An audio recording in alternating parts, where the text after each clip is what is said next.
Well, I'm here at Costco spearfishing with Todd, and Todd's going to run us through the various floats that you can have when you go spearfishing. Alright, floats are an important thing for a range of reasons. The most important being that you can be spotted by passing boats or jet skis, and your friends can see where you are at all times. If you're going around a headland, you don't need such a big float. A little 5 litre float, a lobster pot float, even a drink bottle, at least something so people can see you. So a smaller float is good because you won't have to tow as much, but you still have somewhere to put your fish, and your friends will still be able to see you. If you drop your gun, it's also good to be able to see where your gun goes. We've got floats ranging from 5 litres up until the 30 litre. 60 litre. Wow.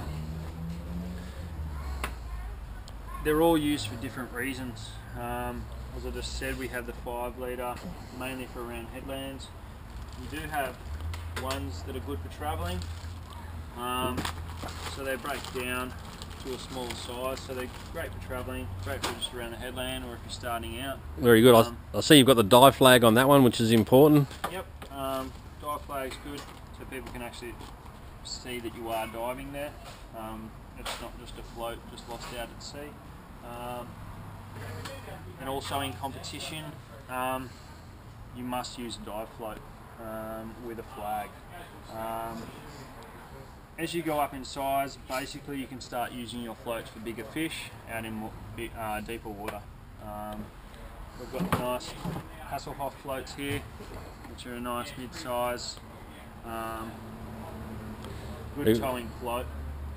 And you come up to the big boys, which are good for your tuna, marlin, and all your bigger pelagic fish species.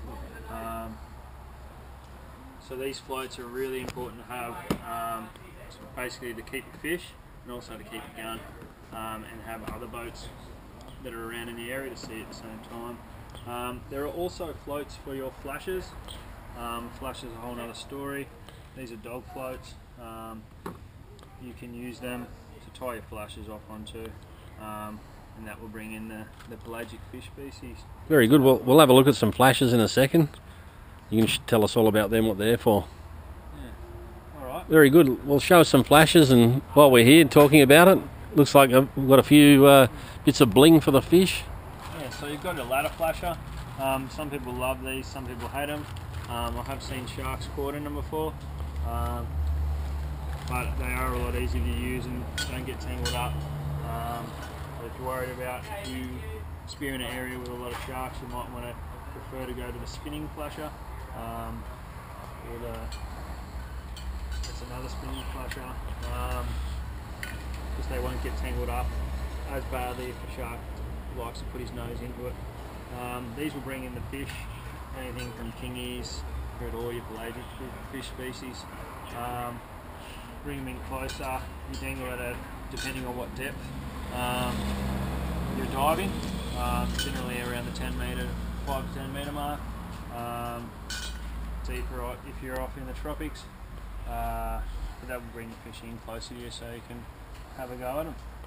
Very good. Well, thanks for that, Todd.